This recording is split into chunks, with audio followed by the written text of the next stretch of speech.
Hartmann here on the news. You need to know this. We're days away from hitting the debt ceiling, and Democrats in Congress are pushing ahead with legislation to cut off taxpayer subsidies to big oil companies. With the Republicans vowing to vote against any increase in the debt ceiling unless it's tied to trillions in cuts, Democrats are saying, fine, let's start by cutting the oil subsidies. House Republicans have already voted down, though, legislation to end the subsidies, as they have to answer to the big oil oligarchs who own them. But a new study by Think Progress highlights just how absurd it is that ExxonMobil, the most profitable company ever in the world, is on corporate welfare, too. Consider this. The average income tax rate for the average American is about 20%. But for ExxonMobil, again, the most profitable company in the history of the planet, their average income tax rate since 2007 has been about 17%.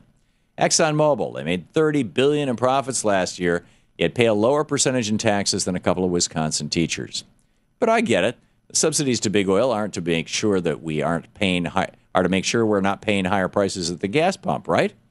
Then explain to me why gas prices are still surging. Plain and simple. The gas price spike shows clearly that our government is bought off by big oil. And even though the debt ceiling is looming, Republicans still aren't willing to say no to their big oil campaign contributors like the Koch brothers that the gravy train is ending. They'd rather ruin the global economy than take one penny away from big oil. Students at public universities are screwed. Earlier this week, it was revealed that American oligarch Charles Koch, one of the billionaire Koch brothers, has a deal with Florida State University where he can handpick right-wing professors for the University of Economics, for a variety of universities' economics departments, in exchange for a hefty cash donation to the school. Investigative reporter Lee Fong is now reporting that this story not only scratches the surface of what the Kochs are up to as far as polluting universities with their far-right ideology. At George Mason University, Clemson, West Virginia, Brown, Troy, and Utah State, the Kochs have thrown millions of dollars into the curriculum to ensure professors are hired who will promote deregulation and friendly oil policies, basically policies that help the Kochs' profits. At some schools, students are even forced to read books that the Kochs have written. I guess this is the new strategy of these oligarchs. Why spend millions kicking off the Tea Party movement? Who spent millions kicking off the Tea Party movement? Why try to get older people on board when you can buy professors to convince kids right out of college to put on that tri-cornered hat? In the best of the rest of the news, more news on corruption in Washington, D.C. Earlier this year, the FCC approved a controversial merger between NBC and Comcast, a merger that could have a huge impact on the internet and the future of net neutrality. Now, 4 months after that merger was approved, one of the FCC commissioners, Meredith Atwell Baker, has left her post to become a lobbyist for Comcast. That's right, just months after giving Comcast the golden key to online media, Baker is rewarded with a top job.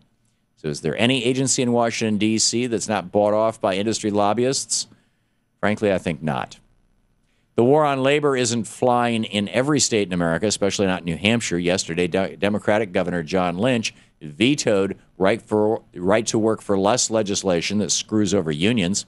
He defended his veto by saying the debate over the so-called right to work bill in New Hampshire appears to be driven largely by national interests outside groups and is not the result of problems facing New Hampshire businesses or voters or workers. Despite Governor Lynch's stand, Republicans in New Hampshire will likely try to overturn his veto with another vote in the near future. Outside special interest groups won't take no for an answer. They'll just up their bribes to New Hampshire lawmakers in an effort to screw unions and their middle-class workers. Speaker of the House John Boehner will be given the commencement address at Catholic University of America this weekend. Let's say not everyone at the school is pleased with the decision. Dozens of faculty members have written a letter to Speaker Boehner in which they write, "Your record is in support of legislation to address the desperate needs of the poor is among the worst in Congress. This fundamental concern should have great urgency for Catholic policymakers. Yet even now you work in opposition to it." The letter goes on to scold the Speaker for the Republican war on women and the Republican budget that ends Medicare and Medicaid as we know it. Republicans are desperately hoping their radical record in just their first 4 months controlling the House of Representatives won't catch up with them. But as we saw in town hall meetings across the country a few weeks ago, and now in this case, more and more people are seeing Boehner and his party for what they really are, right-wing crazies. Mike Huckabee, speaking of right-wing crazies, is rewriting history. The likely Republican presidential candidate is hawking a new line of history DVDs for children.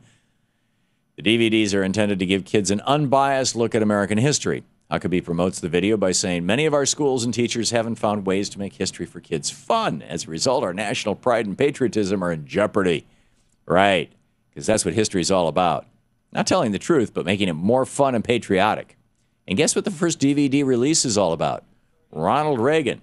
I guess that's because for Republicans, history begins and ends with Reagan. Crazy alert, no sex in Florida. The state banned having sex with animals, although the way they worded it was it's illegal to have sexual contact with animals. What the lawmakers apparently forgot was that humans are animals, so it looks like Republicans have banned sex in Florida. And that's the way it is today, Thursday, May 12th, 2011. I'm Thom Hartmann on the news.